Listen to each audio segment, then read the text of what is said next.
Yehovah, our King, we come before you and we thank you for this Shabbat. We thank you for this opportunity to gather together and to listen to your word. We ask that you would teach us something new today. We ask you bless us as we gather together and study your word in your name. Thank you. Amen. All right, so we are going to be in the Torah portion Terumah today, which is Exodus 25. We will finish somewhere else. As usual. As usual.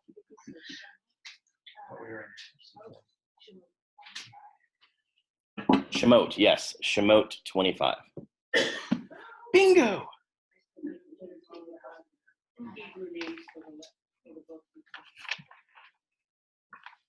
Oh, look, I'm almost there. What chapter did you say? 25, Terumah. So, a couple little housekeeping items. Thank you again for everybody praying for Marcia and Bart. They're getting very close to moving Marcia into a regular room or near regular room. She seems to be improving a little bit every day, and the outcomes seem to it's looking better and better and better for her. Bart has taken on, all of the housekeeping and things like this now, and so he has extra loads to carry there, including taking care of like 14,000 cats, 6 dogs, and a parakeet. No, cats and dogs, I think, is primarily it. And when I went down and visited him, it was very evident that God is definitely doing a work in him through this. I'm confident he's also probably doing a work in Marcia. That's probably fairly evident. He probably shouldn't thank Marcia. Yeah. So, but do keep Bart in prayer also. So, this has been kind of a fun study. We'll have a few things here. Just a little, this is a free rabbit trail tidbit to start you off with. So in like the 1960s or 70s, there was an archaeological dig in Israel. And they found, it was at Masada, and they found some seeds. And the seeds were date palm seeds. Right? Yeah, and so they took 3 of these seeds and they planted them, and out of the 3, they got 1 to germinate. And so then they took that and they put it down near Eilat in the very southern tip of Israel, and it's called Methuselah. And it's the first ever, so all date palms in Israel today are actually Moroccan date palms. Right. Okay, they got them from Morocco. There was somewhere else. I think they got some out of the US also. But anyway, so now we have this original first temple date palm. Unless they got the seed from Morocco back then and saved it. It's possible. It looks pretty close to like that one of Pam's there. And it's a little shorter. And so then it grows and it blossoms, and they discover it's a male. What? It's a male. No fruit. No fruit. Right? So they went back to Tel Aviv University and they said, pretty please, could we have some more seeds? And they agreed. And so they gave them a handful of more seeds, and they have now grown 3 more. And I didn't see the answer of this. It was done a couple years ago. But they were hoping one of those 3, of course, would be a female, so that they could then pollinate them, and we could actually eat original first century date palms again. So They're working on that. Yeah. The whole field. Yeah. where did they find the seeds? In Masada. It was inside of a big clay jar. Oh, okay. Yeah. Because that probably is why they were able to germinate. Mm-hmm. Because seeds, they go bad. Sure. mean, It was buried in the ground, and it wasn't in dirt. It was in The there was clay a bunch of jar, seeds in yeah. a clay jar that was sealed. and that maintained this humidity level. So in Leviticus, it teaches us about how to deal with seeds. So if you have a seed and again, I really don't want to go to where this goes, but I don't know why it's touching a corpse. Okay. But if a seed touches a corpse, okay, does that seed become unclean? Yeah. The answer And is what no. Wait, can you do to get it clean? so we go back to my, The first question is the answer is no. yeah, so it doesn't become unclean. It doesn't? Even It does not become unclean. a seed Why? touches- Because it doesn't have life yet. It's dead. The seed is dead. So if dead touches dead, it nullifies each other, right? But if I germinate that seed and it starts to grow and it touches a corpse, then it's unclean. now it's unclean. Isn't that fascinating? Wow. I don't know where all these plants, like they have zombie plants running around touching corpses or something. I have no idea what the What context is brought there. this up, though? Methuselah. Oh, They germinated this seed. And but where did the corpse come into play?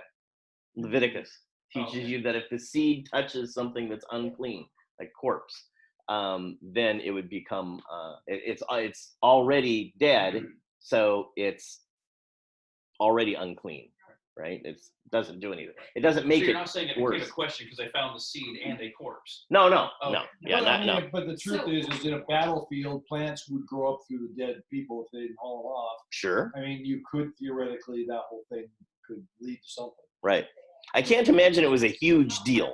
It seems but like an edge problem. right, yeah, So Albert, yes. this posted from 3 days ago, 7 date palm trees have been grown from the 2,000-year-old seeds that were found in the Judean desert But near Jerusalem. does it say if they're male or female? Are they pollinating them yet? Have The they oldest lifted the ever leaves and germinated- peeled? I'm sorry. Fruit or no fruit? Chrissy just asked a question. So what about the placenta from a birth? Is that a dead body? It's not a body. Because It's part of something. because her placenta is actually in my freezer right now. Right. Because we're gonna plant it under a tree or something in the backyard.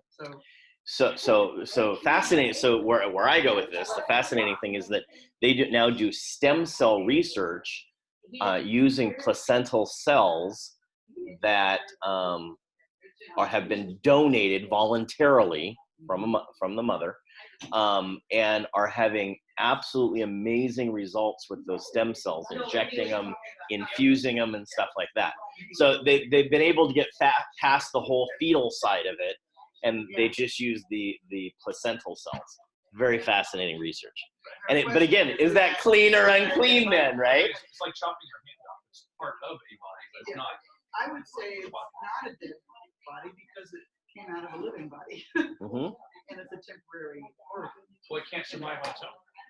Right. So it's part Wait, of a living. I opened up a Pandora's box here. Yeah, you did. Yeah, you did. Because you see, we have the whole thing with the monthly cycle Right. because the blood is unclean. Mhm. Even though it comes from a living body. But the life is Right. in the blood, and so if the blood is out of the body, then it's no longer the life. It's no longer providing the life of the body, so therefore it's dead. But then the placenta provides or filters the blood for the baby from the mother's blood. But the corollary, yeah, Chrissy has an update to her question about it being body, but its corollary would be the yolk of an egg. The yolk isn't the same thing as the chick. The yolk isn't a body of itself. It's something that's there to nourish the baby. chick or the baby person. So I get, so I would, in terms of this specific thing, so we've always upheld that the life of someone is the most important thing. So if I can transfer a kidney to someone or a lobe of a liver to someone, is there any difference between that and using a placental stem cell for something? Mhm. Okay, Because what you're well, doing yes, is you're so helping at least life. one female and one male. So there is a female They're hoping that the male. Methuselah. Well, and there's, But they like each other. and there's also blood transfusions. Or, yeah, right. Yeah, same thing. Or another messy one is a pig heart valve. Mhm. Is it okay to have that, you know? Right. Or using like anticoagulants or whatever that's hook-based or, you know, like. Would you be concerned if they were dating? The Torah doesn't touch on that kind of thing. You just don't eat the blood or the pig. Right. And if you have a pig's, What if it's inside you? but you didn't eat it.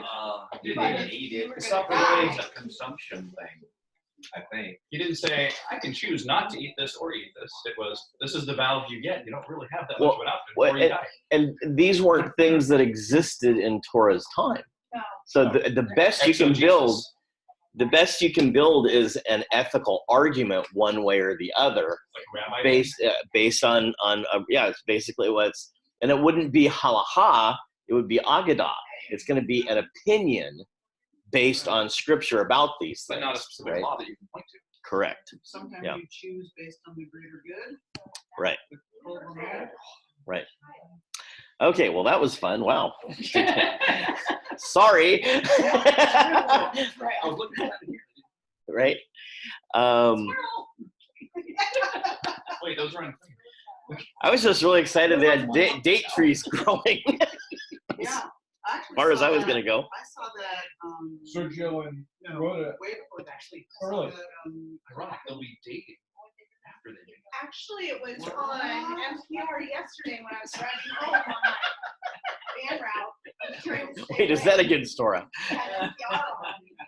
The story is really cool. It's cool. So back to Terumah. This is the 19th reading from the Torah. In Exodus 25:2, it says, Yehovah commanded Moshe to tell the sons of Israel to take a contribution for me. So that word contribution is what's translated Terumah. So terumah is a word with no real English equivalent. In the Torah, terumah refers to a certain type of offering dedicated to the temple, like kind of like a tithe or a first fruits. In Exodus 25, the contribution is for the building of a holy place, a sanctuary. This Torah reading is occupied with the instructions for the building of the tabernacle and its furnishings. So terumah means, we translate it as contribution or an offering quite often. It is a free will offering. The text says that they were moved in their heart to do this, right? So it's not like one of the temple taxes. It's not like a tithe, okay? It's not mandated, right? It's not like the half shekel offering. That's a mandated offering for the males, okay? So the verbal root there is room, which means to like lift up or elevate or to take a stand.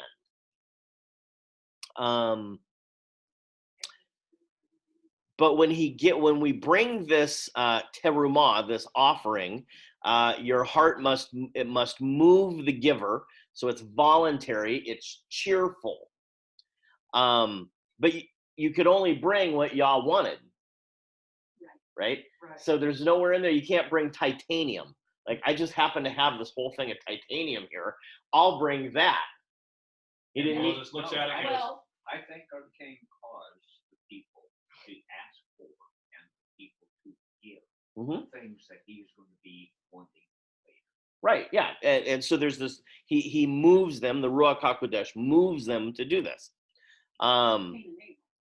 So at Mount, so keep in mind the context of Exodus here. We're at Mount Sinai. We're having the God experience. It's free. There's no charge. There's no admission, right? No admittance fees, no parking fees, no extra luggage fees. Okay, I'm a little bitter after the Bahamas about that. No 2-drink minimum. Miracles, no charge, right? No Camping free spot. Wi-Fi. Yeah, right. No Russian oligarchs. Um, Keeps on giving. And you get the 10 words here on stone for free, right? Well, with an asterisk. And they all agreed to it, right? Okay, they were all moved and they all agreed to it. They get the mishpatim then, last Torah portion, mishpatim.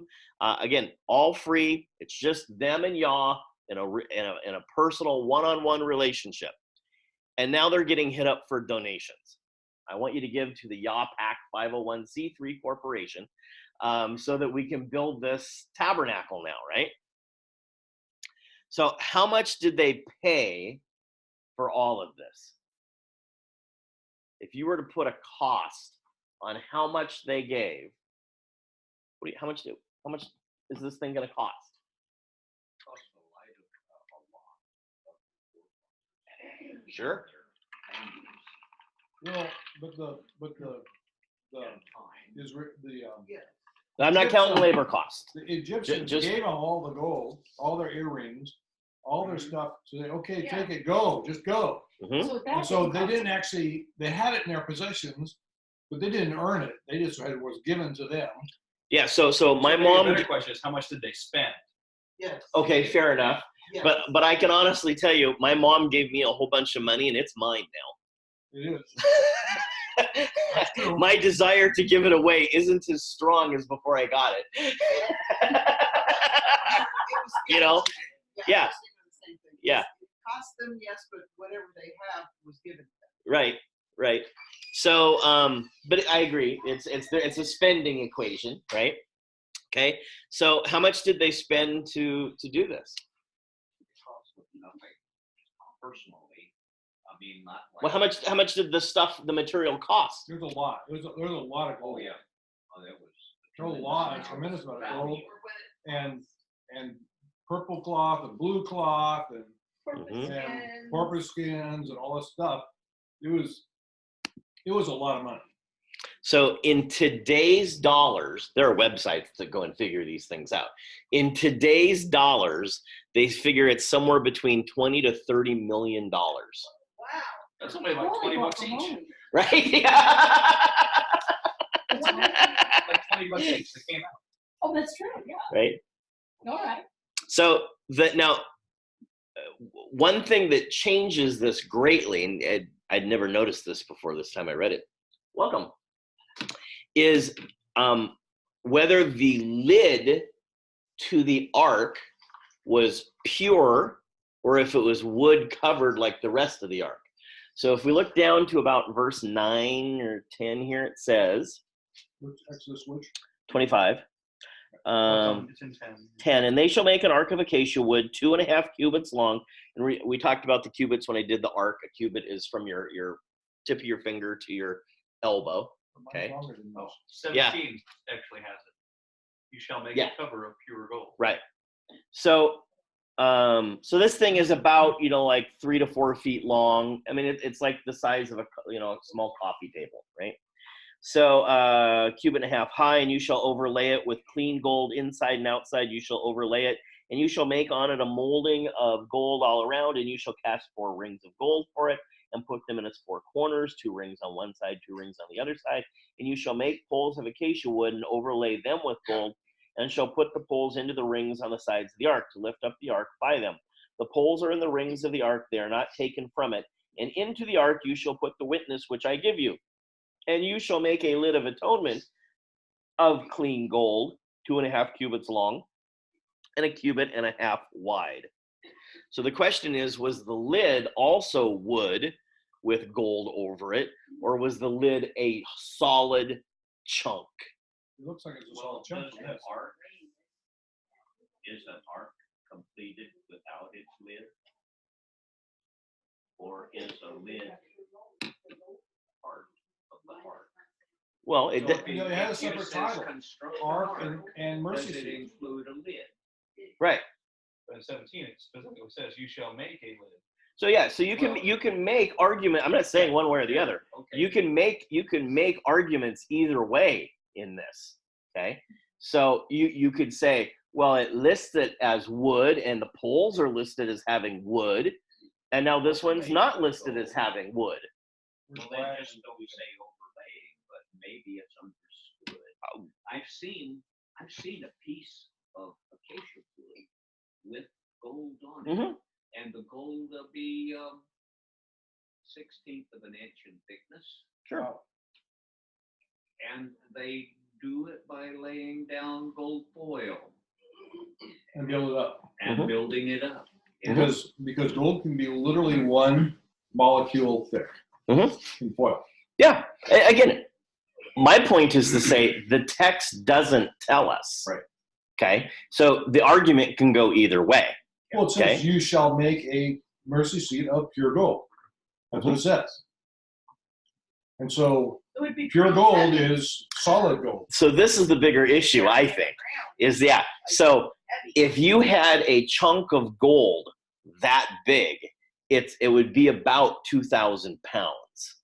I would think that Well, it depends on how thick it is. that it's. No, if wood it's chunk solid. of gold. Well, It's solid. but it can be solid, It but can be very pure thin. gold over wood. It doesn't have to be thick to be solid. It can be very thin, solid gold.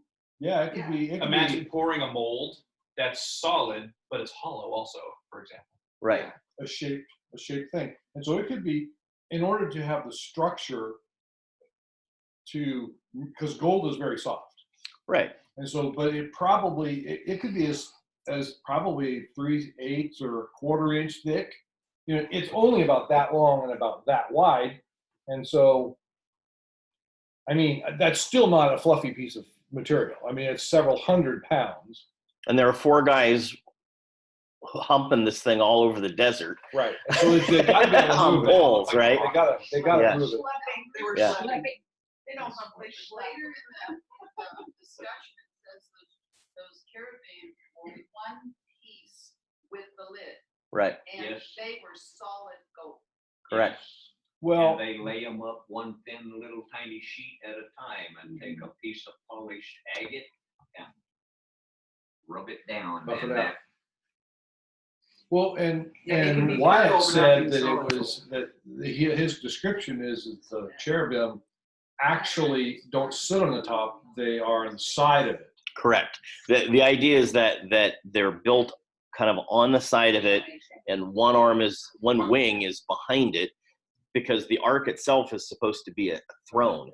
It's what you sit on, and so that's the back of the throne. Then, yeah. Okay. And that means the lid has to be thick enough to support a. A person sitting on it, right? Or yeah.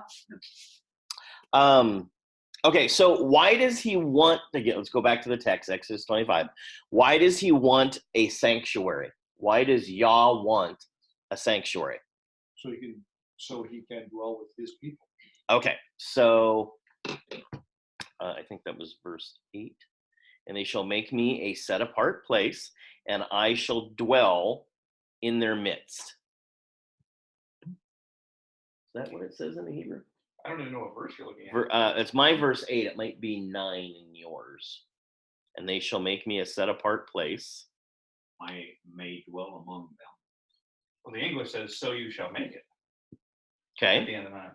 so make it this way, and then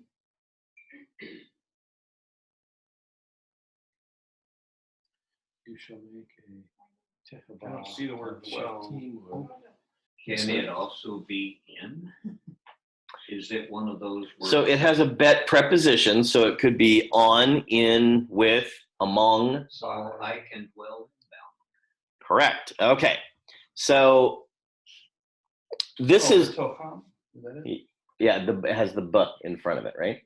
So this has been God's goal since Genesis. So we have in Gan Eden, okay, we have God dwelling with Adam amongst the garden, right? In the midst of the garden, okay? So it's not saying that Yah needs a box to live in. No. Right? Like literally, he doesn't need an address. and we do not need to put God in a box, right? That's not try. Okay, so the temple, the fact that it's there allows him to dwell with the people, in the people, among the people. But the point isn't that he lives in that address, in that box. Okay, it's not a post It's for office them, box, not right? for him. Yeah. So now he does happen to live in there one day a year, right? So if you limit God to a box, you're actually getting close to idol worship at that point. Okay, and that has never been his purpose. His purpose has been to be with his people, and when you get to the end of time, the same thing happens again. He will be with his people, right? So how many committees were established about what this was supposed to look like? 0. 0 committees. Art committee? No commitment. No committee. OSHA regulations? No commitment. He said this is the way it's going to be, right? So no committees. Okay, we talked about that.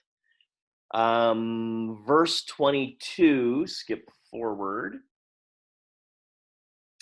Says, and I shall meet with you there, and from above the lid of atonement, from between the 2 cherubim, which are on the ark of the witness, I shall speak to you all that I command you concerning the children of Israel.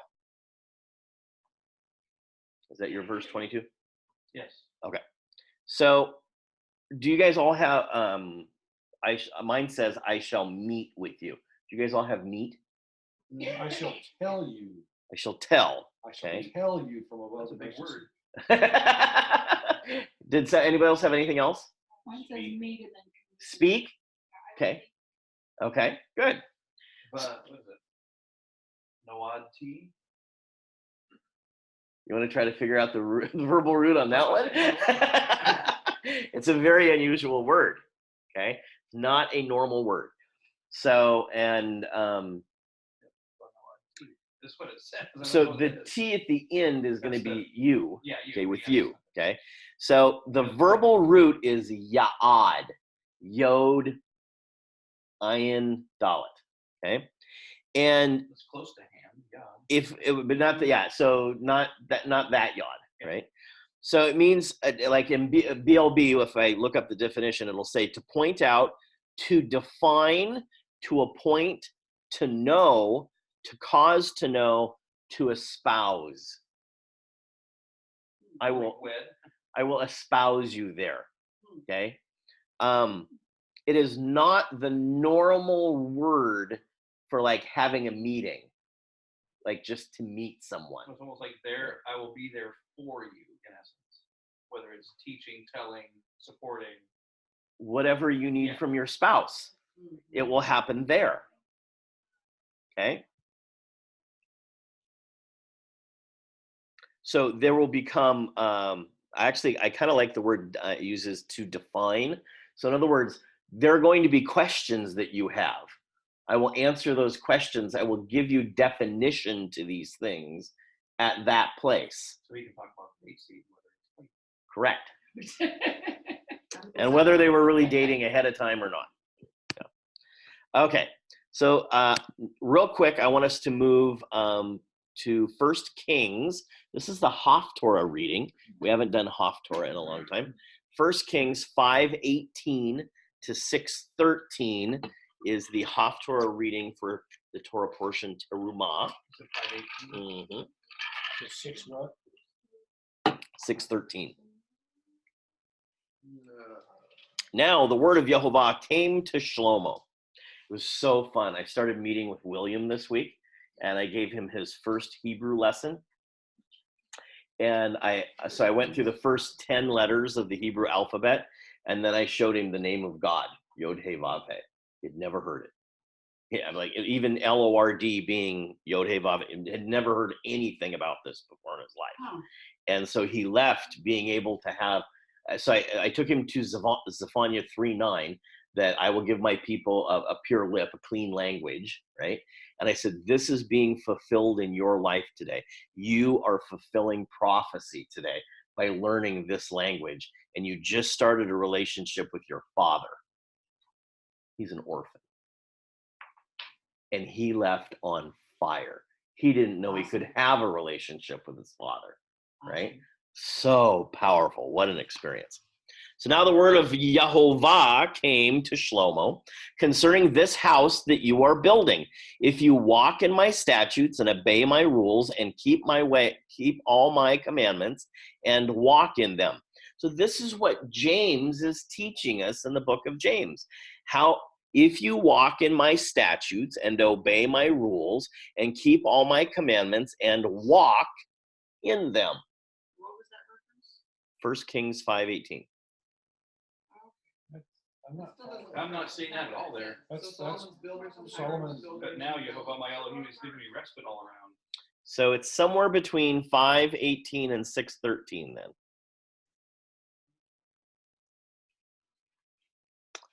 What if we copy and paste that? Oh, it's at 11. It's 5:11. 6:11.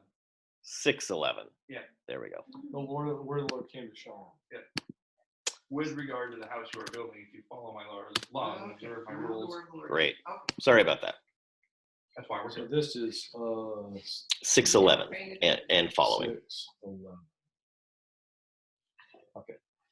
So in Yaakov, what we've been talking about in the book of James is that he is the head of the community of believers, right?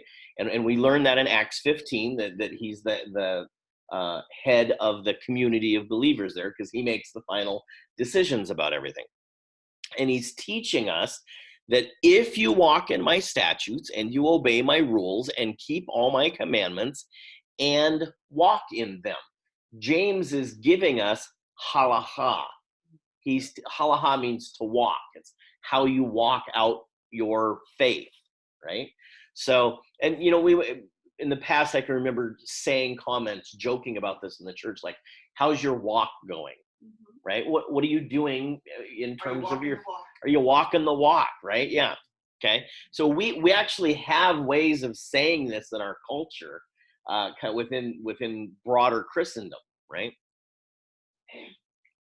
So if you walk in them, and then again, keep in mind that's statutes, rules, commandments. So that's part of all of the rulings that go on within a community. And James is writing to the whole empire's community. So James' comments, as well as Shaul's comments, are binding on us. Halacha is binding to the community, okay? Agadah is not binding to the community. So if you come to me and say that you're using stem cells, I can have an opinion about that. I can't make a ruling about that, right? So Agadah is an opinion, an ethical, and Paul makes ethical opinions throughout Scripture also. Right. Paul, I don't know if we talked about this one. Paul talks about do not be unequally yoked. That's an ethical opinion. That is not a Torah law. The law is don't mix your fruit and don't mix your sheep. Okay, you shouldn't mix these things. Okay, but he applies the principle of don't mixing to believers. So he's now made an ethical argument based on Scripture. Okay, so Paul, as a leader in that for his group of churches that he's in charge of, that becomes halacha, right? Okay, so let me close that one down. Now to James. Oh, James. We just finished. Oh, look, I have a slide that says start here at Pam's. I'm so smart. I'm learning how to do this. So last week we were talking about favoritism. Partiality is what James was talking about. And Where are we in James? chapter 2. And we had done verse 1 and 2, had just introduced 1 and 2. So let me turn there real quick. So he started out chapter 3, he says, my brothers, do not hold the belief of our master Yeshua with partiality. Something's not right there. my brothers, do not hold the belief of our master Yeshua Messiah, there we go, the master of esteem or glory, with partiality. And we talked a little bit about what partiality meant, how we see favoritism today versus how God sees favoritism. And then he says, for if there should come into your meeting place a man with gold rings in a splendid robe, and there should also come in a poor one dressed in rags, and you pay attention to the one wearing the splendid robe and say to him, you sit here in a good place, and say to the poor one, you stand there or sit here by my feet, have you not discriminated among yourselves and become judges with wicked thoughts?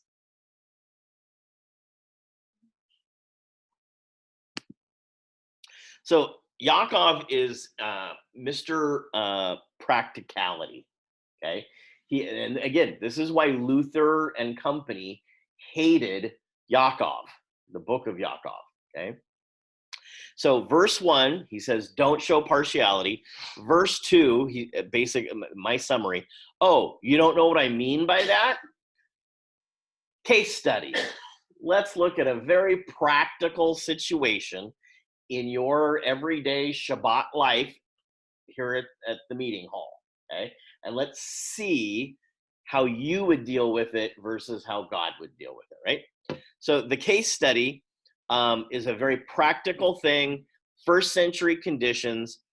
Guy walks into the synagogue and he's got gold rings on. He's got Ralph Lauren robes on, dressed to the Calvin Klein shoes on, everything. And then at the same time, in walks a haggard bum. And one guy's treated well, and the other guy is shunned off to the corner. Now, we know today that that would never happen in a church, right? Of course not. No. Stop eating the donuts. Yeah. Please explain that comment. You don't Actually, remember you're that? No, I do. Yeah. You're That's- better at telling it now. Oh, I was in the greeting committee at ECF. There was a homeless couple, I used to see them on the streets that came over in the van from the mission. And they would go in and eat the donuts for the welcoming people, for the new people area. And the senior pastor, not the senior pastor, but what is it? The sub-senior. Some other guy. We don't need a name. Tim. We don't need a name. Tim and We- Teresa were talking, and they were like, oh, well, we should, we need to talk to them. They should not be doing this. And it got to be like 2 or 3 weeks later, same kind of conversation was going on. And I said, want to meet the freaking donuts, basically. I'm sure we can afford a few donuts. I'm like, We have $1 million budget, and we're concerned about a yeah, donut. I'm like, why Right, are yeah. you limiting? I mean, it's Right. just a donut, Okay. Or even They're better, hungry buy like a me. real breakfast. Yeah, I was just like, Right. Even better, buy a real breakfast. Right. Because actually eating donuts is probably not the worst thing. oh, you and can then, do. the thing that really burned me was they collected first fruits offerings from people, including us, and they built a coffee shop, took out the free coffee for everyone, put it in coffee shop, and we're charging like, Starbucks type, and making foo-foo drinks and stuff, and a regular shop there. And then they moved on to Costco hot dogs. Mhm. Remember that? Yeah. Okay, so in Yaakov's view, Fried me. in Yaakov's view, based on the case study, this violates what he called the perfect law of liberty. Okay? So my standards are not to be used in how we judge people and how I behave towards them. The only standard we can use is what? God's standard, which is Torah. the Torah, right? We judge by Torah, right? And again, I don't think he was making a theoretical case. I think that this This was a normal thing that was going on in the congregations. Otherwise, I Otherwise, think why you would would, he pick it? It wouldn't mean anything. correct, wouldn't be meaningful to them. Correct. Okay. And again, this is why humans are such terrible judges, is that we don't know what the standard is to judge by. So we just make one, right? Make stuff up. That's what Pastor Gary says. Yeah. So again, like, imagine, I'm standing in this line of 25 people, right? And so someone asks me, they say, so I want you to figure out where in the line stupid starts. I will guarantee you stupid will always start one person to the right. It will never start here, right? It will always start over there, okay? Because, so what's the standard for stupid? Well, who knows? But I know it's not me, okay? It would never be me, right? Depends on what the subject is. On all subjects. Yeah, it's never me. So what could we substitute for gold, fine rings, and nice clothes today? A nice car. Yeah. The newest iPad. The new iPad, sure. Or the watch, right? Yeah. Brian's got the watch, I'm telling you. Right? Yeah. That's why he's sitting at the head table. Yeah. Oh, nice. Nice. Did you park next to me also? Yeah, okay. Oh, you guys parked next to me. Nice. Yeah. Oot. Multiple bells. Is everybody, can someone let me know that you are still there? We lost everybody for a second. I'm here. All right, good. Everybody's coming back on. Sorry about that. There was a glitch in the cyber world for a second there. Maybe it was a holy lightning bolt. It was, yeah. Just kidding about the tithes. Oh, I think you said tides. I was trying to figure that out. Oh, tithes, yeah. Times. Yeah. Ching, ching. Tide floats on Money, the money. boat. Yeah, Now- I was thinking, what does water have to do with this? So I this funny little aside here. God is just always like churning things inside of me, right? And I question everything going on. What's that about? What am I supposed to learn from this? And so I have to say, since I have gotten my new car, people treat me differently. Oh, yeah, really? Oh, yes. Oh, yeah. And people talk to me that never used to talk to me. Yeah. And their opening line is usually, nice car, Yeah. right? Yeah, it is a nice car. That's not why I got it, right? I'm sitting talking to William this week, and his life is falling apart, and his car just broke, so he has no transportation now, and he's trying to get a job, and so it's the snowball, right? And I go, yeah, so my car was falling apart and stuff, and I ended up getting a new one, and I said, in my world, I just think it has 4 wheels and the engine works really well. And it makes me really happy that I can be okay with that. I know it's not going to fall apart. But everybody else looks at me and they're like, wow, what an amazing car. And I'm like, because I know nothing about cars. I have to go to Rich and ask him how many ponies are in it. I was like, this guy literally, I pull up to Burrito Amigos a couple weeks ago. The guy's like, how many ponies does that have? And I'm like, I have no idea, right? Yeah, that's where I'm at, right? Your hay cost must be astronomical. My what? Your hay cost. It could be. Yeah. All those horses. No, they're ponies. They don't eat much. They're middle. He doesn't. It's like half of what my other car ate. But I bet you have to pony up. I do. Sidebar. Yeah. So, and I knew this was going to happen. I knew it was coming. I'd save money aside for these things and stuff. But when I bought it, I had assumed that they had taken care of an oil change and things like that. Maybe they did, maybe they didn't. But it was kind of getting time, and I thought, I need to take it in. So I take it into my friend Ron, and he calls up to Beaverton Porsche to find out what they charge for an oil change. $350 for an oil change. You can afford the car. You got, and I'm willing, right? He gave it to me for 150. But that's not what upset me. I get the bill, Got tax on it. 55-cent I tax, saw that. right? Just I'm like ready to go dump tea out of the off the ships. It's like 55 cents. Are you crazy? New bill in Oregon started in January. So every if you get a job done at a car dealership or any corporation, they put a tax on it now, and that's passed on directly to the customer, right? So mine was fairly inexpensive, but if I had bought the car there, that would be a huge amount of tax paid on that car. Oh, it's On sales. yeah, we actually have a sales tax now. It's only on, well, it's supposed to be on new cars, new RVs, new boats and things like that. It's supposed to be on the new ones. I didn't know it applied to service. Service. So imagine, so every service bill they do this year is going to get a tax on there, right? Because the government needs more money and we have. Sure. Yeah. And my point was that it was a moral point. It wasn't the 55 cents isn't the big deal, you know. Principle. Yeah. Okay. So again, back to James here. He's talking about partiality between these groups, the rich and the poor, right? And now I find all these people think I'm rich.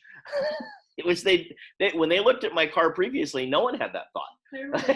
It was very clear he's not rich. Okay. Now because my mom gave me a car, he must be rich, right? It's very fascinating to kind of go through this now.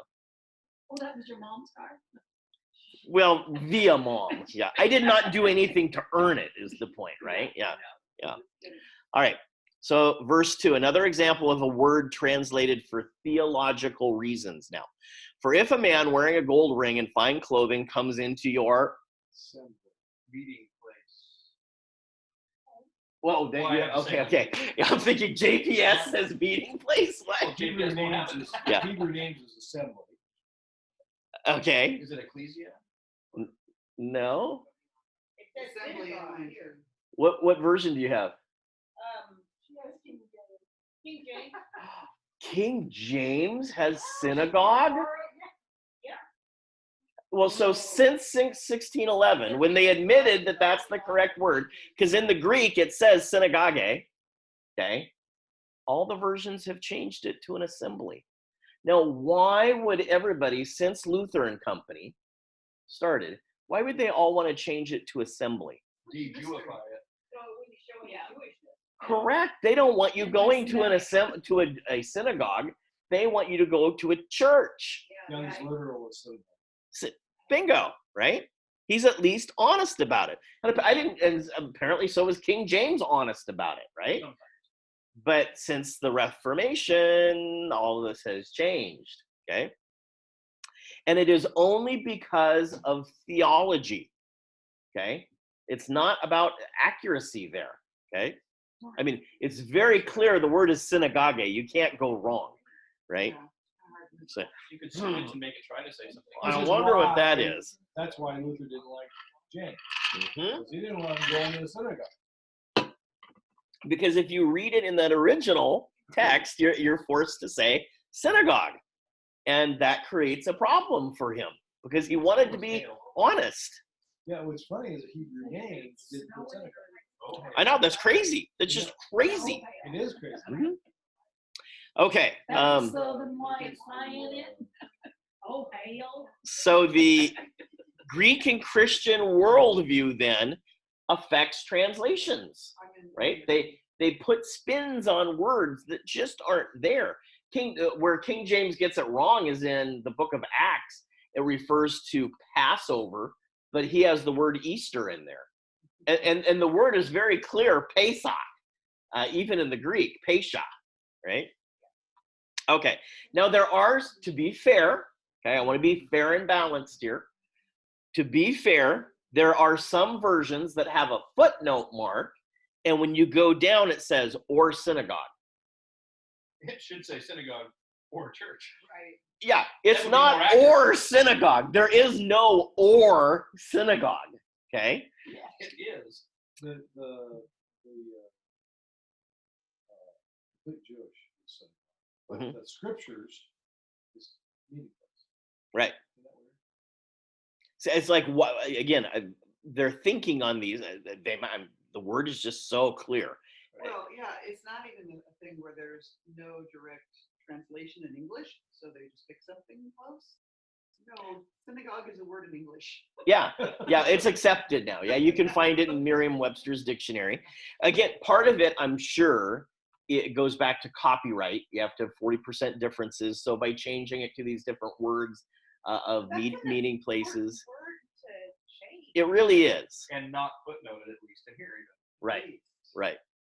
So Yaakov is writing to who? People in synagogues, right? So- Christians, right? Yes, Christians in synagogues, right? Yes. So these Messianic Jewish believers who are experiencing an influx of Gentiles, right? And those Gentiles have a very specific cultural, religious background and understanding, which is very different than the Jewish understanding that the believers have in the synagogue, right? And they're experiencing this influx literally on a biblical proportion. Okay, they're getting massive people coming in to this. They're being swamped. But he's not writing to churches. There were no churches at that time. Okay, not one, not even the Pope. So if a man is wearing a gold ring and fine clothing comes into your synagogue, so how often do you think that's going to happen in a synagogue of believers and pagans? Probably Quite a pretty bit. often. I think it might be fairly often, right? Okay. Judaism, Once a week. at least once a week, right? So Judaism had removed itself from the pagan world, okay? Because there's a set of boundaries that they teach, right? So the people coming in are going to look different and dress different and act different. And they will need to assimilate into this new Hebraic culture. It's not even new. New to them. Right. Yeah. So this people coming from the outside, like Dorcas, a wealthy woman, gets treated differently. And Yaakov says that cannot happen. Do you guys remember Dorcas? Sure, yeah. Let's go to Maaseh, the book of Acts, 9:36 to 42. My Bible has a little heading in there. It says, "You dork." Acts 9. 9:36 to 42. Now there was in Joppa, what do we call Joppa today?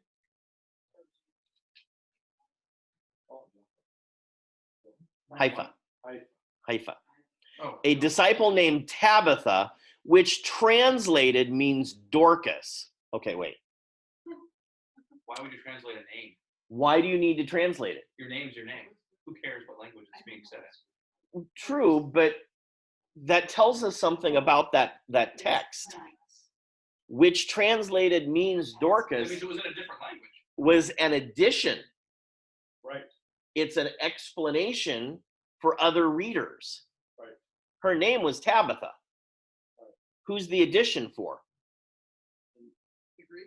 The Greeks. Okay? But Mine says, which was translated in Greek, is called sure. Okay, so that should be in italics. It doesn't exist in the original text. It Okay? is in the Young's Literal. It is in italics. I mean, not in Right. That italics, would be but it's in 36. it's Parentheses. in Yeah. It says that this Dorcas person, she was full of good works and acts of charity. In those days, she became ill and died. And when they had washed her, they had laid her in an upper room. Since if a seed touched her, would it be clean or unclean? Well, there's no Torah to address it. Depends on the Depends on whether. If I have a seed, she's dead, she's laying there, and I touch it to her. seed's dead too. So it doesn't matter. Doesn't matter. What if I germinated the seed and touched it? Not so much. Now unclean. Okay, good. So in here it says that her name, which is translated meaning gazelle. We're going to get to that, yes. Since Lydia or since Lydda was near Joppa, the disciples, hearing that Peter was there, sent 2 men to him, urging him, please come to us without delay. So Peter rose and went with them, and when he arrived, they took him to the upper room. All the widows stood beside him, weeping and showing tunics and other garments that Dorcas made while she was with them. But Peter put them all outside and knelt down and prayed. And turning to the body, he said, Tabitha, arise. And she opened her eyes, and when she saw Peter, she sat up. And he gave her his hand and raised her up. Then, calling the saints and widows, he presented her alive. And it became known throughout all Joppa, and many believed in the Lord. And he stayed in Joppa for many days with one Simon, a tanner. Okay, so let's look at Dorcas here for a second. It says in the first verses there, it says that she was full of good works and acts of charity. So Tabitha, for her to be doing lots of charity, what does that tell you about her? She probably had money. She was wealthy, okay? She's a wealthy lady, and she's using that wealth to be generous to people, to help people out, right? That's the type of person James is maybe referring to, right? Someone showing up into the synagogue who probably dresses well and's got money, okay?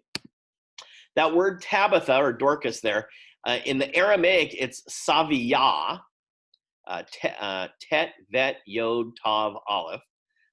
Sometimes it's spelled Tet, Vet, Yod, Aleph.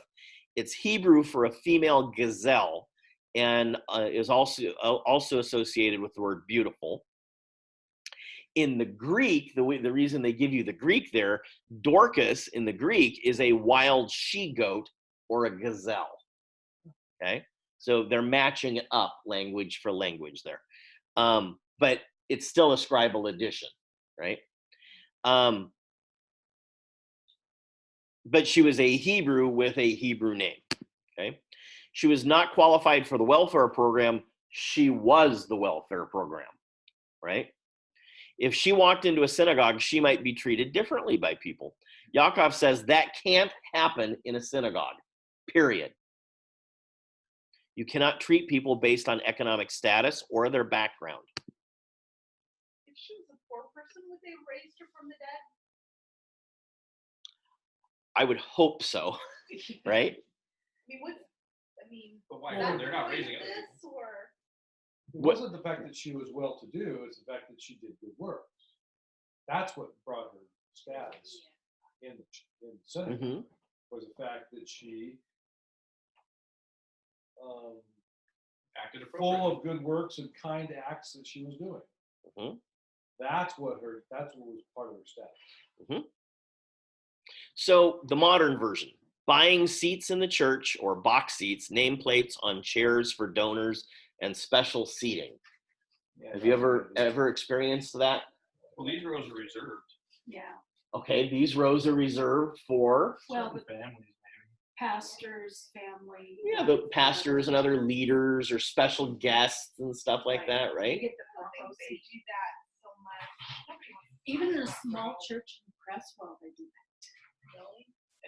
Well, the church actually has a big, a large history of doing this. Oh, yeah. Okay, so here's a nice old church picture. Let me expand it Oh, here. the family box church. Correct. Here are family boxes, right? we have a big family and we're important. We get our own special place every week. And you rented it. You paid for it. Wow. Or Okay. sometimes you buy a little plaque with your name on it. Or you- Too. correct. Social event. Shoot that to the viewers in the future. Okay. The viewing audience. Let's see. Because I noticed last time when we were watching, you turned it around. I could see Of course. Give me a second here. I will show it to you guys. Share. You're too busy looking at the thing.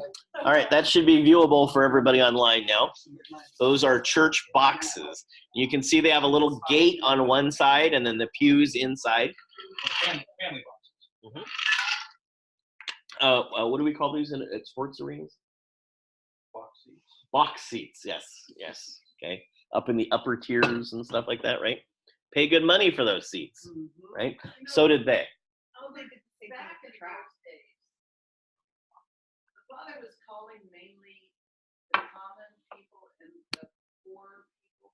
Yeah, I'm sure every once in a while there was somebody with some money, but I think by and large it were common people, like we're common people.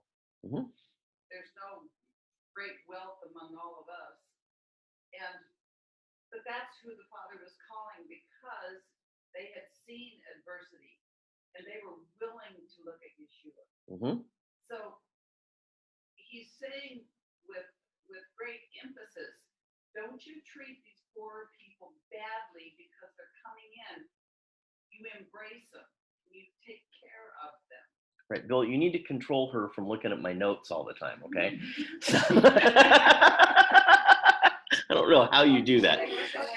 So this is a little article that I found. We're going to call it pay-per-pew. Pay-per-pew, okay? It was a blending of Christianity and the principle of private property, hardly an unusual alliance in the history of the faith, but in this case, a particularly vivid one. Like opera patrons, prominent families put up hard cash for the right to occupy a spot.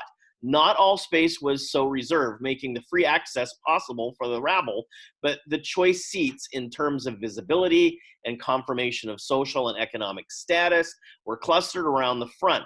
Trespassers could be escorted out. This was not a place for those who were ignorant of the social register. Most churches gave up pew rents long ago. Some of these congregations have declined so much that these days they might actually pay people to occupy some of those empty seats. One remnant of the white glove tradition, a tasteful Manhattan Episcopal parish that only recently abandoned pew rents, harbors a delicious legend. As the story goes, Mark Twain once entered the church, wandered down the aisle, and took a seat in an empty pew. When the occupant of that pew arrived, the family crowded in with Twain. Soon, Twain received a note from the head of the household. So they're passing notes in these pews, right? Do you know how much I paid for this pew? The man had written with a figure in bold numbers. And he responded back, you paid too damned much.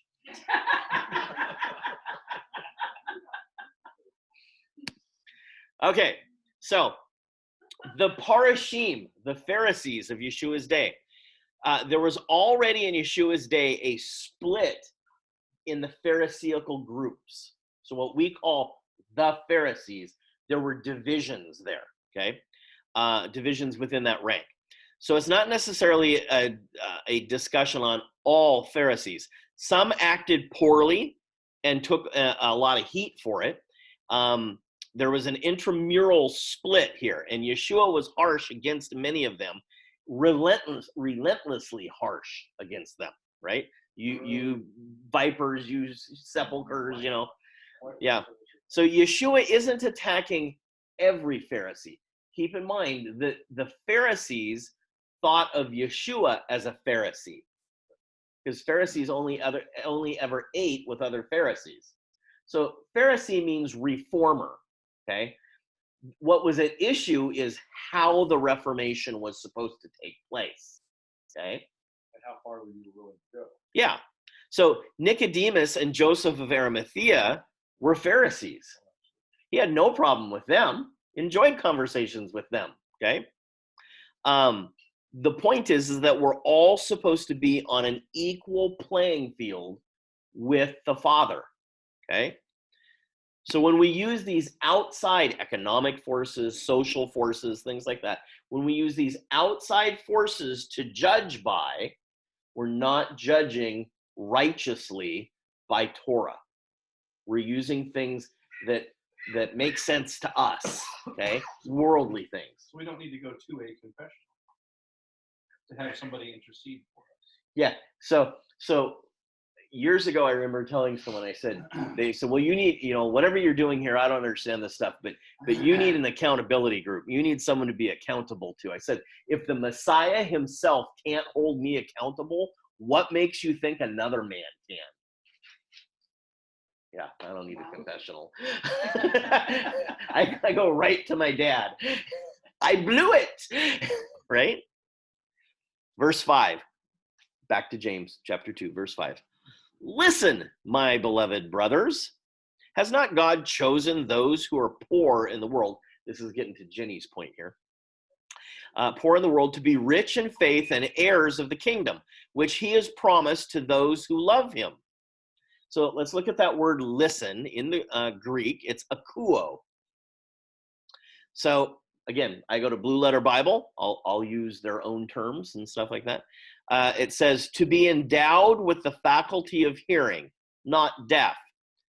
2, to hear, to attend to, consider what is or has been said, to understand, perceive the sense of what is said. 3, to hear something, to perceive by the ear what is announced in one's presence, to get by hearing, learn. A thing comes to one's ears to find out, to give ear to a teaching or a teacher, to comprehend or to understand. Guess what word this is in Hebrew? Shema. Because the only way you know you understand it is you see something that proves it. By an action, right? So again, listen, it's not about hearing. It's about your actions. It's a doing thing. Hear and do. Hear and obey, right? Was So James written in Hebrew originally? he was writing to synagogues. Well, do we have copies? I don't know that we have a copy of it yet, but it's clearly thought in Hebrew, right? Which was always our position about the Gospels, because we could see all those ands in there, so we knew that it was written in Hebrew originally, but we just never had the text. I would fully expect to find a text eventually here, yeah. And they may have already, and it hasn't been released. Junk box, yeah. We'll find it. Yeah. These guys are relentless right now in looking up these things. They really are. Okay, so it was listen. So he's thinking in Hebrew. He's using the word Shema there. So it's more than just hearing with your ear, which is what all the definitions give you, because it's a Greek word, right? But the Hebraic word is that it's an action. Hear and do. Yeah, so parents say, to a child, are you listening to me? So the parent said something, the child, it went in their ear, and they did nothing about it. And so I know. right, yeah. So the phrase I know, it's so true. My karate kids do this. The phrase I know today means I have a relationship with it. It does not mean they know the way it means to us what we grew up with. Because if I say I know Rich knows how to clean a gun and shoot it. I've seen it, right? Repetitively, he practices this, right? Okay. I don't know how to do that. I fiddle with it.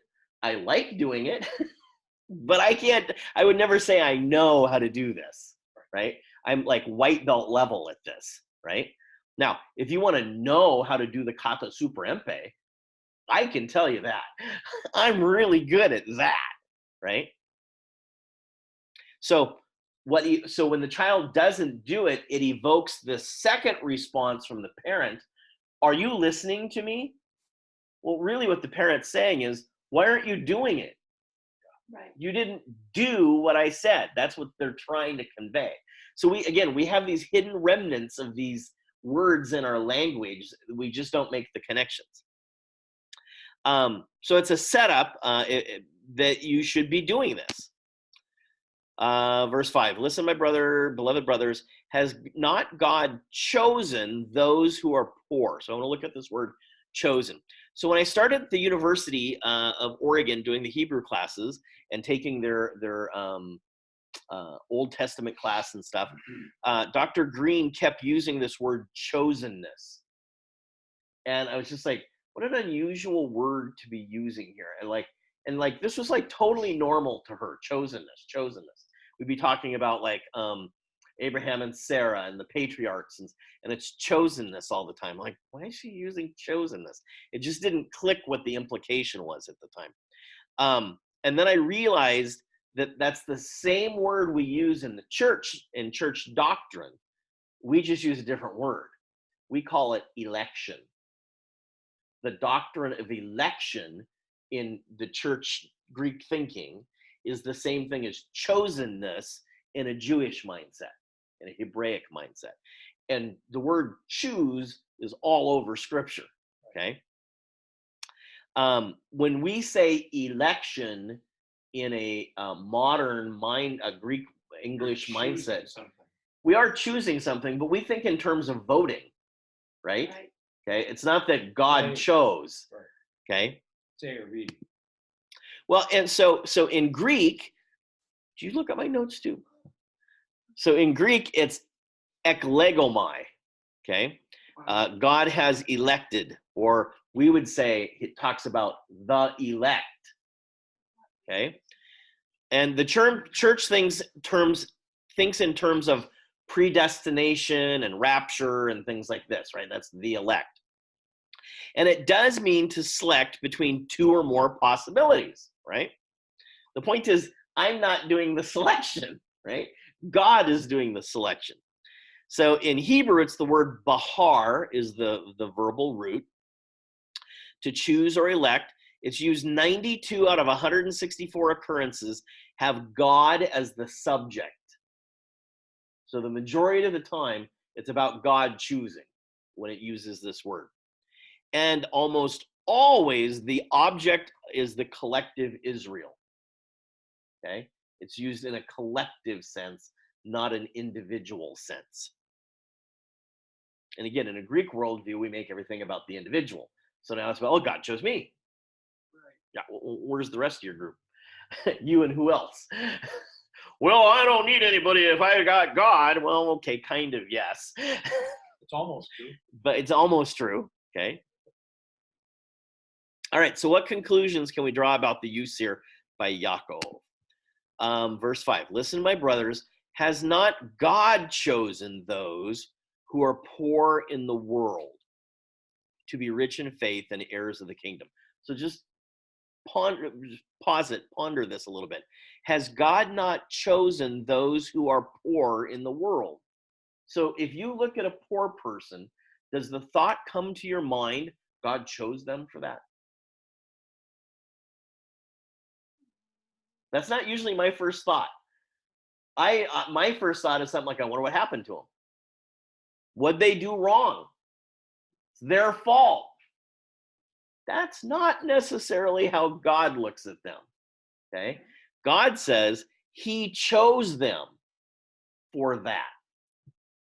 So now I'm sitting in the synagogue and they walk in and I go, oh, the riffraff's here. Wait a second.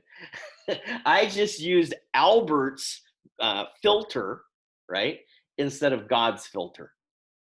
Because God was the one that put them in that situation. And now, how do I respond to that? Near blasphemy. Again, in scripture, working with William this week and talking with him and his mom about kind of the situation he's going through. Much of it is his own doing, right? So when the scripture talks about the poor, it's talking about a class, not necessarily so are there specific individuals that cause their own situation? Absolutely. Okay, absolutely. Not, and I'm sure Yaakov wouldn't disagree with that. Okay, but as a class, the poor, God chose them to be poor. Why? So that they may have. To be rich in faith, right? So what happens is I go, oh, they're physically poor, right? What I'm supposed to see is that they are spiritually rich. Rich in faith and In heirs of faith. the reign that he promised to those loving him. So they're as much an heir to the kingdom as I am an heir to the kingdom. That's H-E-I-R, not E-R-R. Okay. So, okay. So just, yeah. So, I'm not saying it's saying he chose them to be poor, but he chose them to be rich in faith. right.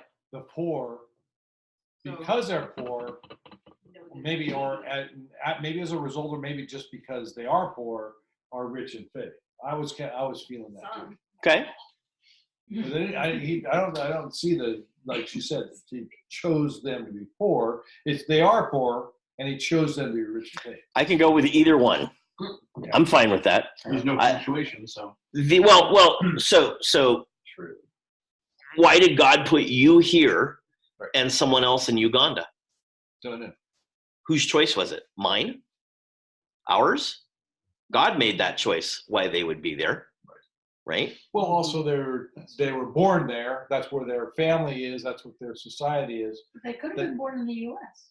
No, they can't. If their parents were there, then they're Well, gonna I'm be there. saying, you know, it's But just they on down didn't the line. choose to be born where they're born. Correct. Mhm. Yeah. They don't And I'm choose. not implying that. There is a, yes, God put us where we're at. God could have chosen to make Uganda the United States. He didn't. Right? It's all part of his plan. Right. How long will the poor be here? Will Forever. always be with you. They will always be with you, right? So there is always going to be a class called the poor. Okay? However they got there. Right. Okay? All right. So Israel as a whole will fulfill Yah's purpose. If we are supposed to fulfill Yah's purpose, does that include the poor? Yeah. Will there be poor in Israel? Yeah. Yes. Yes, there were poor in Yeshua's day. Yeah. He didn't solve that problem. That wasn't his goal. Correct. Okay? So what makes Eugene think they can solve homelessness? Or any part of America or any part of the world, Well, and right? and actually the fact that they're poor. That doesn't mean I'm pro-homeless. No, I'm No. not Right? saying that. Right? Yeah. No, I'm just saying what makes them think they can actually totally solve this That's problem. actually kind of arrogant, isn't it? it's very arrogant. Impossible. And also part of that same discussion is why are some people poor? Because other people take advantage of it. And economic What, society. have you been reading the book of James? I mean, like that's like the next couple verses, right? Okay. So I'm gonna like encrypt my notes from you guys. Who stole Jimmy's note? he was hacking Ginny. We got to get more security on your laptop. So the question really is, what do we mean by the word poor? So there is this class called the poor. It would behoove us to figure out what that means. Okay. We might define it differently. Correct. Yeah. Culture changes, right? Okay. Words change, meanings change. So If you lived in Beverly Hills, I mean, you're poor if you can only afford a Mercedes. you're right. Yeah. And if you only have one. So who might Yaakov actually know, that spoke about the poor so we can know exactly what he's talking about? His brother. That would be a really good source to go to. Okay. So where would we find something that Yeshua said about the poor? The Beatitudes, right? See, everybody knows these things. So Matthew 5:3, blessed are the poor in spirit, for theirs is the kingdom of heaven. So what does he add to the poor? In spirit. In spirit, right? Okay. Now keep in mind the way I read that there, blessed are the poor in spirit, for theirs is the kingdom of the heavens. It doesn't actually say that. The Beatitudes they occur other places in the Bible. It's a special type of writing. It's like if I said it's a haiku. It'd be a Japanese poem which has a certain set of syllables in each verse. Or if I said it's a poem, you would expect it to rhyme at the end or something like that, right? So this is a very special type of writing. All the Beatitudes are a special type of writing style, very common in Yeshua's day. Many people did them, not just Yeshua. So what it really says is, happy are the beggars in spirit, happy are the poor in spirit, because of them the kingdom of heaven is. My sidebar says something interesting. Instead of the word poor, it says, those who are not spiritually arrogant. Oh, interesting. And the Young's literal says, happy the meek, because Mhm. they shall inherit the land. Happy the meek lines up directly with that. Kind of the arrogance type Yeah. thing, okay? So Yeshua's comment is that it has to agree with what James is saying here, or I should Or say, vice versa. James' comment has to agree with what Yeshua says, right? Okay. So God chose through them to be the rich in faith, and the kingdom of heaven arrives because of them. Well, So, now it's kind of all about them. I thought it was all about me. so the definition of poor cannot necessarily mean without funds. The poor definitions.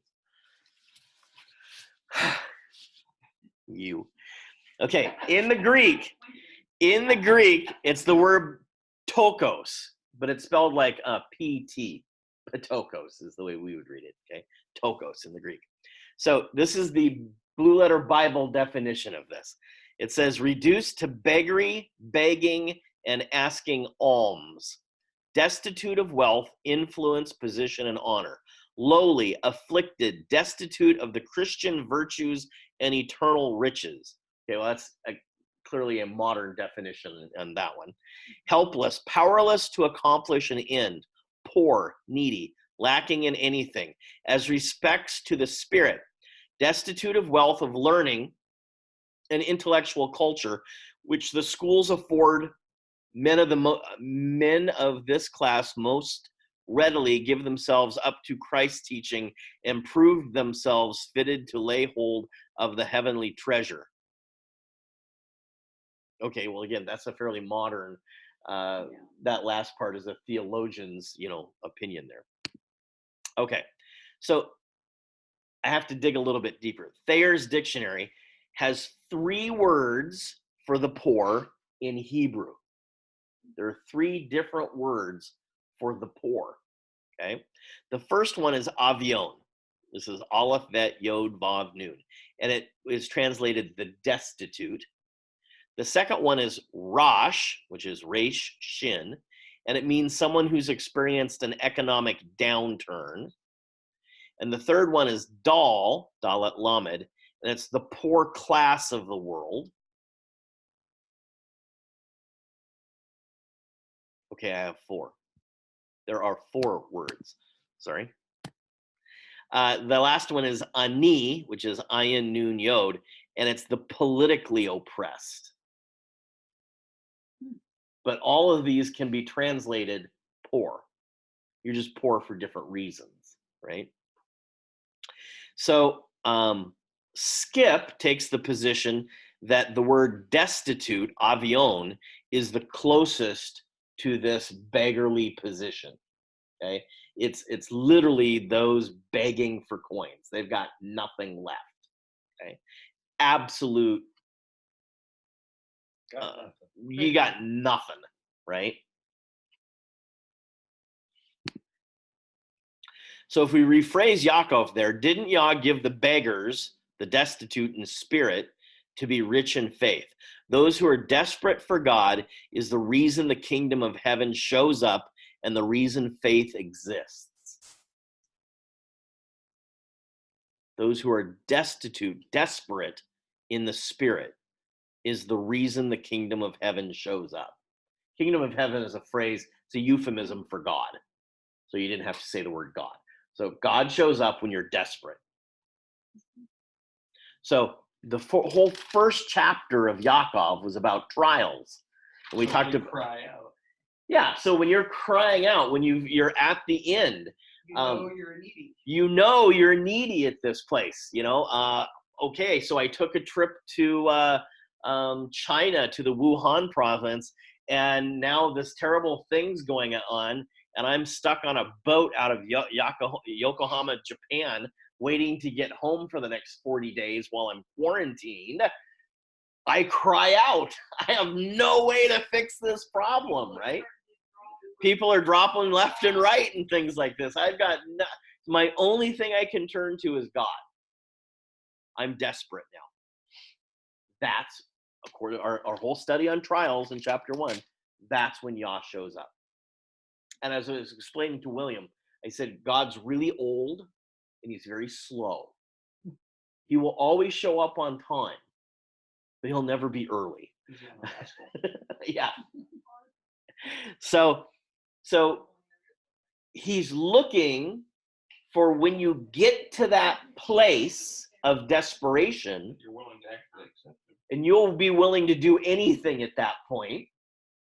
Then he goes, now you're ready for me to show up and interact with me, right? All right, the NIV is added again here.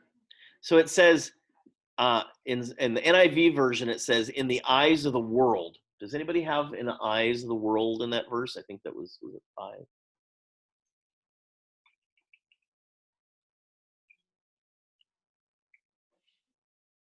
The poor of this world. Yeah. So NIV uses in the eyes of the world, which would have to be, it would be in italics then, okay? So they're adding something.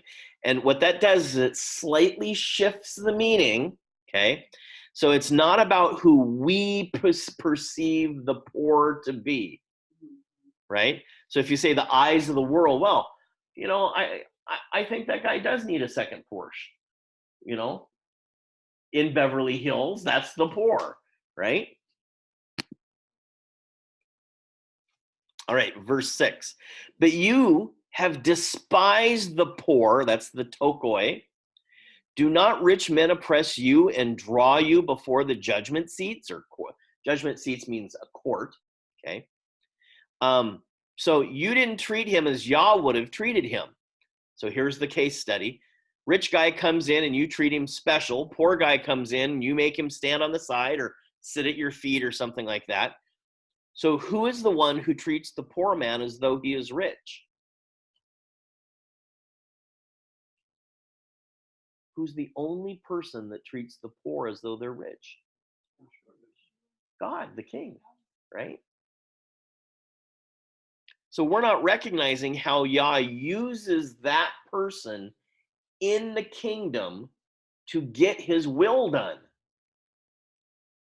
The poor, the class, the poor, it is essential for them to be a part of the kingdom for God's will to get accomplished on the earth.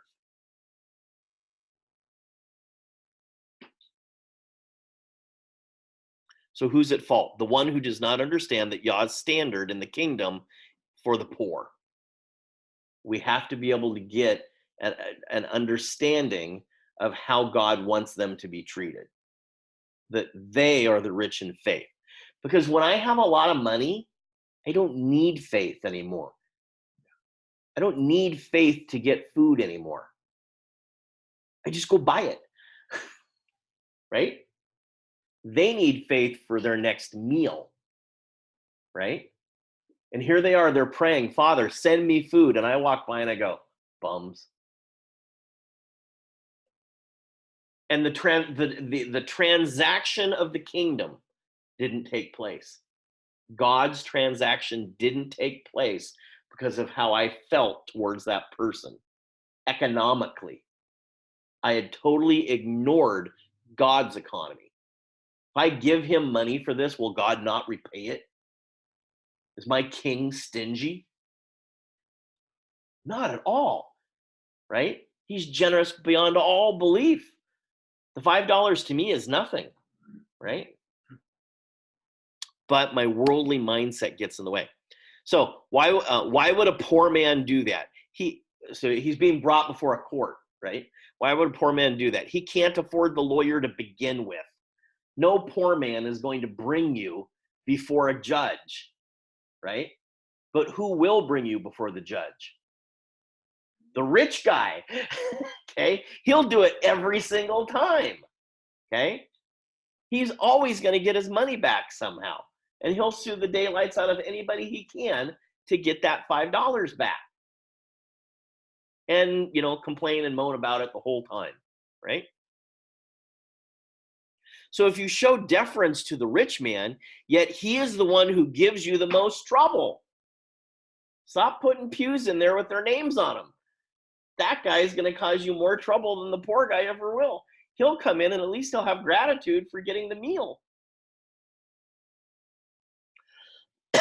So he says, you act like showing deference to the rich man is somehow going to ingratiate you to him, and yet he's the very guy who will drag you into court when you don't pay.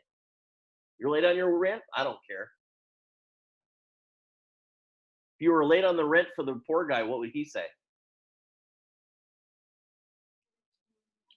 Give it to me when you can. Yeah, I've been there. I know what it's like, right? They would show compassion. Can you waive that late fee for me? No, we don't do that. In fact, I was talking to David about this in his rentals and stuff. He says, if I don't charge them a late fee and, make note of it, right? So I have a receipt and stuff like that, I can actually get sued for that, for not accounting for that and treating people differently then, right? So the word despise there, or maybe dishonored, the root word has the letter A in front. It's atimos. It has the A in the front is a negative, like not. Okay, it negates. Atypical, right? So, or in the Greek, you would be familiar with anomia, lawlessness, right? So it negates whatever it is, right? So dishonor is without honor or unhonored, and it's actually about money. So it's really fascinating in Scripture, in a Hebraic worldview. So like when it says honor your mother and father, that's about making sure that you pay for their funeral service. It's about money. You take care of your mother and father, okay? You leave a good name for them. You put a headstone there that's nice. You take care of them in their death, in their old age or something like that, right? It's not about, making a speech or something like this and, telling everybody every day about something, right? It was about money, okay? So something of high worth being esteemed and now lowered is the idea of dishonored. All right, verse 7. Do not they blaspheme that worthy name by which you are called? So who's the they there? That they that do this action, right? Okay. And the action is not honoring the poor, or put the other way, showing favoritism to the rich. Okay. So it's where was this? Do not they blaspheme that worthy name by which you are called? So what's the worthy name? Which one? I heard two answers. Well, it's capital name. There are no capitals in Greek or Hebrew. Gee, we'd have to look and see what it says. Look where? We only got the Greek, so we can see what the word they use is. Okay. Well, so it means name. Okay. It just says name. It doesn't tell us what the name is. Good name. It's the good name. Mm-hmm. So it actually told us earlier. So when you want information, you just have to go back further in the text to find it, right? Okay. Like pronouns, you got to go back and figure out what the antecedent is. So go back to chapter 1. They were talking about Yeshua then, were they not? Yes. Yeah. Okay. So it says Yaakov, a servant of Elohim, and of the Master Yeshua Messiah to the 12 tribes. Is it talking about Christians? No, there was no Christian at this point. Remember, these guys were meeting in synagogues, right? Right. We did that verse. Okay. So it says called on you, called upon you, or by which you were called, depends on the translation you're looking at, whose name you bear, to him to whom you belong, name invoked over you, name called upon you. So this is where, again, you get into these translations and they have a dozen different options for you. And you start going, okay, something's weird here. And you kind of start digging away, trying to figure out what this is talking about. Aren't they the ones who insult the good name of him to whom you belong? That's the complete Jewish Bible. Okay. Aren't they the ones who insult the good name of him to whom you belong? There's no him in the verse, though. The him doesn't exist. Okay? So even they get it kind of off here. So the name called on you is something that identifies you. It identifies you as a follower of him. It's an identity marking. Okay? The name by which you're called. It marks you. Like Oregonians or Texans or Californians. That marks you as something. Okay? But it is not Christian. Christian didn't exist. And even when Christian, when it says in that Paul, that they were called Christians in Antioch first, that was a negative name. It was an insult. Okay? Today, within Christendom, is Christian thought of as a negative term? No. It's a very positive term. I'm a Christian, right? Depends on who you're talking about. Well, so yeah, I can't call myself Christian because there are doctrines and things that they believe in that I don't believe in, right? On the other hand, I would never up front disclose that right off on a conversation, because as soon as I did, then it would become some sort of evangelistic dogfight, right? So am I part of the broader Christian community? Yes. Am I Messianic? Yes. Do I believe that Yeshua is Messiah? Yes. Do I like to call him Jesus? No. There's just huge discussion develops, right? But we all know we're talking about the same dude, okay? It's Yeshua HaMashiach, right? But in saying Christian, you already adopt a whole bunch of doctrines. It means certain things, right? All right. Has baggage. It has baggage, yes. Okay. So what identifies this group of people that Yaakov is talking to, back in verse 1 there, is that they have a messianic relationship. So all Jews would have a relationship with Yehovah, the Father. They connect themselves to the Father. What makes a messianic different is that they connect to the Father through Yeshua. Okay? So the believers in Yeshua as Messiah, both Jew and Gentile believers in the synagogues of the dispersion. That's Yeshua is their identifying mark, right? It's what makes them different than everybody else. So when you show favoritism, you diminish and insult your Messiah and the other people in the synagogue. You hurt our face. So we're not talking punching here, right? But like that, the idea of the idea of our honor, we're saving face, right?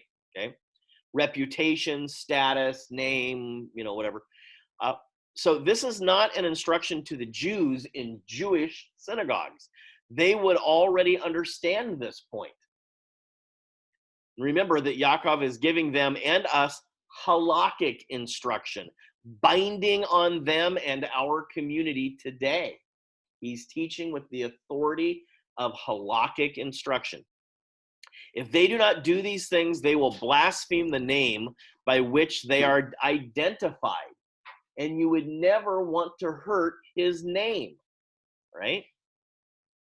So again, we want everybody in the community to know about the Hebrew Roots movement. And then I go out and, I'm stealing. They catch me stealing. Rich finds me down at the jail one day. Hey, how you doing? Oh, yeah, I got caught for stealing, Go Hebrew Roots movement, right? Well, what's that going to do to the name, right? So specifically, the name isn't Yehovah because that would identify all synagogues. This name specifically identifies Messianic synagogues from the others. Verse 8, if, however, you fulfill the royal law according to the Torah, you will love your neighbor as yourself, and you do well. So if, however, is a positive contrast to what? Not treating the poor well. Correct. Okay? Correct. So now he talks about the royal law. He tells us what it is. Leviticus 19:18. love your neighbor as yourself, right? That's the royal law. Why is it the royal law? The law of the king. Okay. And he had 2 of those. Because one was kept at the throne, and he made his own copy when he became king. Yes, that's not what I was thinking. That he had two. There are 2 laws that make up the royal law. Love God, love people. Love God vertically, love people horizontally, right? Okay. So Yeshua is asked by the scribes and Pharisees, what is the greatest commandment? Singular. He answers in the plural. Love God and love your neighbor. Those 2 commandments are married together. You cannot divorce those 2 You can't commandments. say you love God if you don't also show that by loving fellow people. And vice versa. If you're not loving those other people, you can't say you're loving God. They have to be together.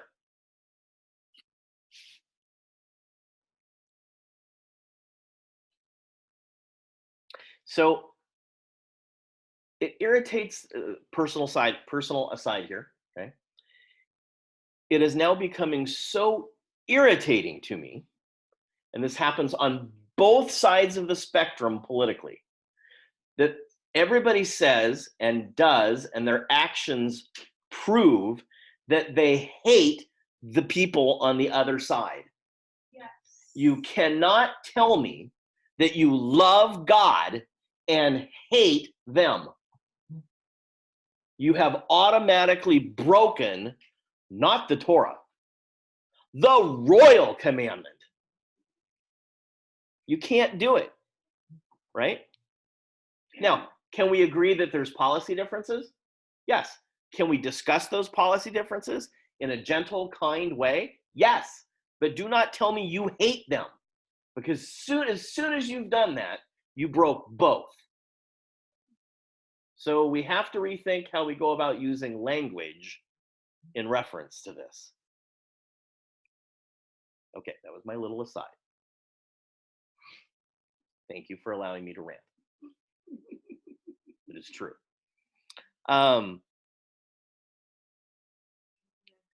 So you can't say I love God and not treat your neighbor as yourself, right? The law that I connect to Yah with has the exact same connection to the other. You cannot have one without the other. That's why it's the royal law. Medit Yahu 22:36-40. Teacher, which is the greatest commandment in the Torah? It's the one about the seed touching the corpse. No, that's not what he said. Yeshua replied, love the Lord your God with all your heart, with all your soul, and with all your mind. This is the first and greatest commandment, and the second is like it. The same. Can't break them apart. Love your neighbor as yourself. All the law and the prophets hang on these 2 commandments. So the royal law was a law fit for the king. Yeshua asked, what is the greatest law singular? He answers 2 plural. They're inseparable. If you don't treat your neighbor like yourself, you've missed the whole point. The hierarchical relationship you've missed the point of the hierarchy relationship to the king.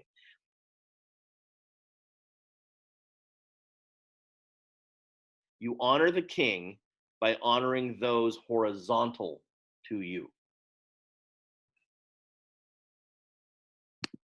Or put in the negative, you dishonor the king if you dishonor those next to you. So that word royal in royal law there is basilikos. Does that sound like a word you've heard of? Basilica. A basilica. We have one of those in Rome. Peter's Basilica, right? Okay, it's related. I mean, it's Greek. I mean, it's related to kingdom, related to the sole of the foot. So basilikos is the sole of the foot, and the idea behind that is that it's the foundation of your power. So if your foundation is strong, then you have power, right? So we could read it. If, however, you are willing to obey the kingdom law according to the Torah, you will love your neighbor as yourself. If you're willing to obey the kingdom law. So what does this tell us about Yaakov's view of the Torah? It is God's kingdom law. Torah is how Yah, as king, exercises his authority in the world. So within certain branches of Christianity, they talk about kind of theologically the idea that the kingdom of heaven can be now. We can manifest the kingdom of heaven now. Here's the difficulty. If the kingdom of heaven manifested right now in front of us, what would it look like? Maybe at first might be a little anarchy there, okay? But he's going to rule with an iron scepter. What set of rules is he going to use? Torah. So say, really? You believe the kingdom will manifest now? Do you know what that would look like? You'll eat clean. You'll be wearing these. You'll show up on Saturday, right? Do you think that what you're doing right now is really manifesting the kingdom? Zechariah says that when the millennial reign comes, we're all keeping the feasts, because that's the rule of the kingdom. Are you prepared for this, Pastor Least? All right. He says, if you do this, you do good. If you follow this royal law, you do good. In the Greek, it's the word kalos. It denotes both moral and behavior. To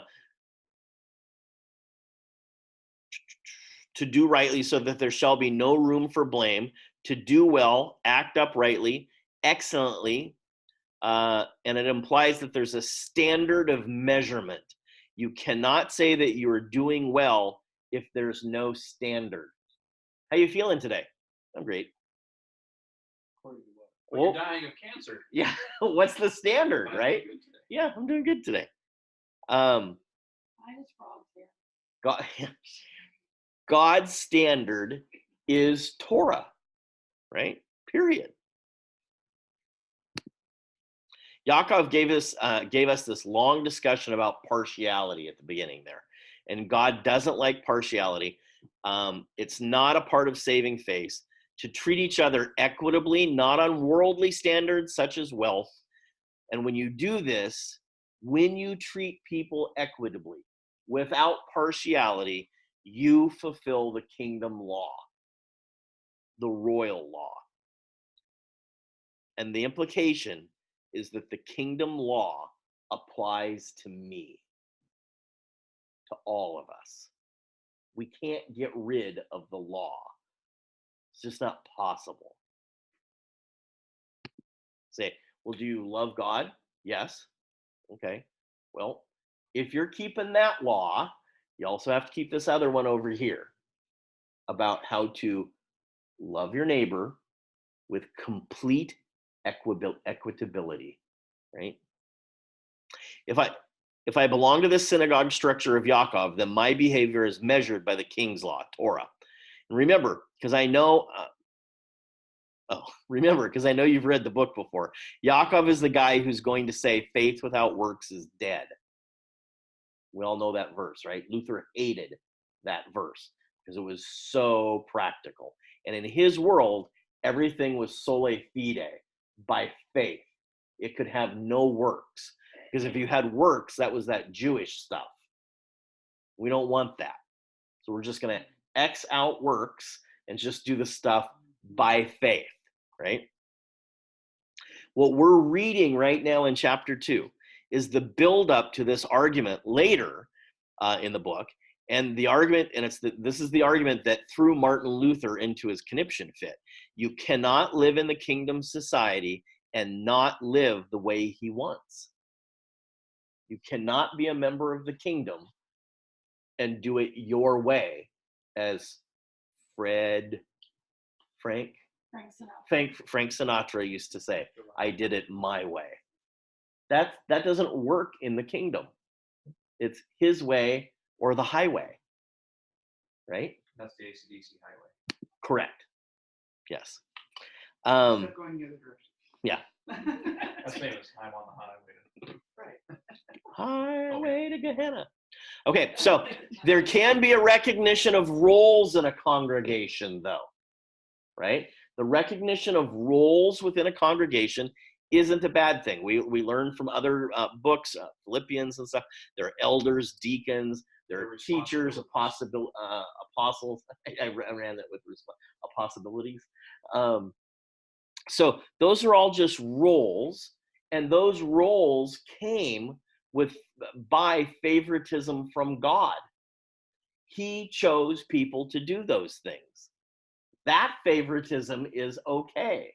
That's part of God's big construct. He understands and judges those. He judges those things, puts people in place, and that's okay. That's not partiality by men's standards. Okay. God always judges judgment. Fairly. Fairly. Mhm. Just- Favoritism is based on the idea of what I can get out of it. I do something to get something, and that's different than recognizing an ability. God seeing someone who has an ability to do something, to pastor or something like that, and he puts them in that role because he knows that they're faithful to fulfill whatever needs to be done. All these guys that wrote these books all fit that mark, right? They were faithful unto death to get done what needed to be done. And maybe they have a special closeness to God, or a skill set, or a teaching ability or something like that. God chooses those things, right? That's not favoritism. Favoritism is when we judge by their background, their economic success or failure, something on those lines. We don't get to judge those things. Country of origin. Country of origin, you bet. Okay. All right. Absolutely. Yeah. I think we'll stop there. So that must be why they were concerned with who the neighbor was. Well, so again, we have 25 people in a row. Stupid starts the person next. So if I can figure out where my neighbor is in that line, I can treat everybody else poorly. Once I know where the line is. Yeah. Absolutely. Yeah, and what always happens is we're always looking for the justification or the excuse to act poorly. So it's like, okay, so I always hated, even pre-Torah, in the PT days, I always hated Valentine's. I always hated Father's Day and Mother's Day. Okay, so here's kind of the assumptions that go into this. You need to do these things to meet the bare minimum standard of I love you. No. So if you don't give your mom this card, it must mean you don't love her. But the origin of the holidays. is What? hard for me. Yeah, no, I get that too, What right? about the other 364 days a year? I've raised Judah this way. I don't know that I've ever received a Father's Day card or tie or socks or anything like that in my life, and I don't care. Well, you are fair. No, I got socks in there. They're in there. Yeah. Don't go above So, but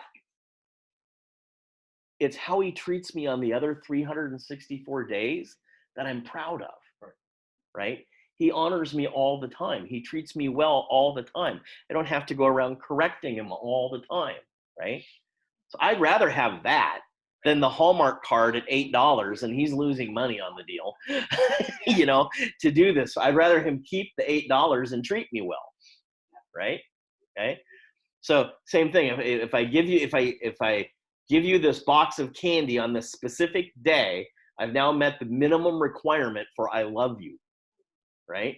I'd rather have the love the other 364 days, and I don't need the chocolate unless, of course, it's dark. Okay. So, yeah. And when we kids, wasn't it, make your dad a card? Right. It was about the effort.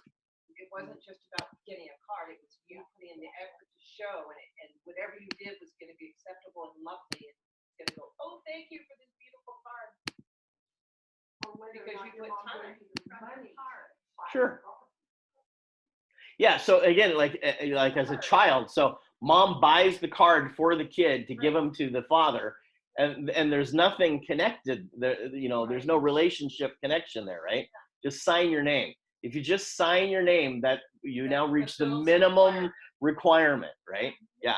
So I think what grace does, the point of grace, is that it empowers you to live a life of maximums, to reach for the maximums in life instead of the minimums in life, right?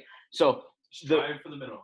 yes, woo, strive for the minimum. Don't So- mediocrity. I think you should give chocolate and or flowers all the other days of the year and not on the 14th. Right? That would make total sense to me, right? So, some of you guys haven't met them before. Now I'm going to start because now I think of it and I'll forget the name. The couple that lived up in Brownsville.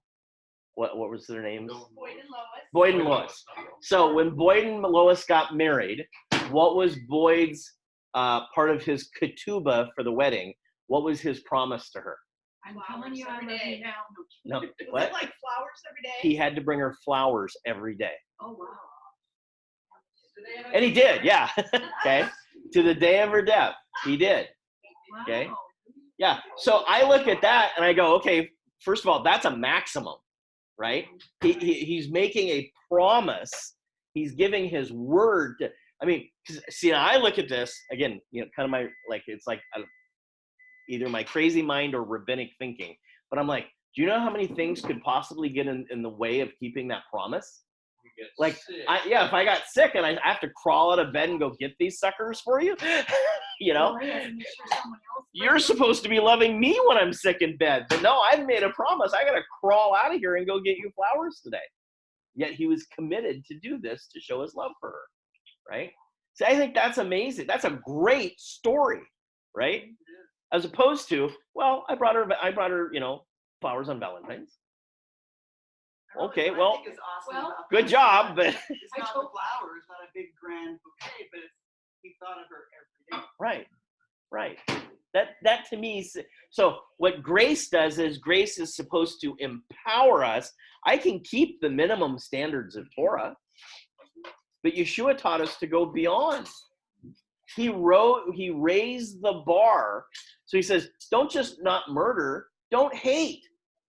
Well, wait a second. You just took that bar and threw it through the ceiling on me. He goes, oh, but don't worry. I'm going to give you the Ruach HaKodesh to empower you to be able to do that. Oh, well, thanks. Good. That's a doable thing now, right? So why not live for maximums in life instead of reaching for the minimums, right? Yeah, I helped this poor guy last month. You know, I did it once. You know, I prayed for an orphan once. You know, I've met the minimum standard now, right? That's not supposed. So what kind of witness is that for the kingdom then, right? The goal is for us to bring honor to the king. Right? All right. Super. Pam, you want to get us finishing here? No, but I'm sure. I hear the kitchen is moving, and You'll see your so. wood.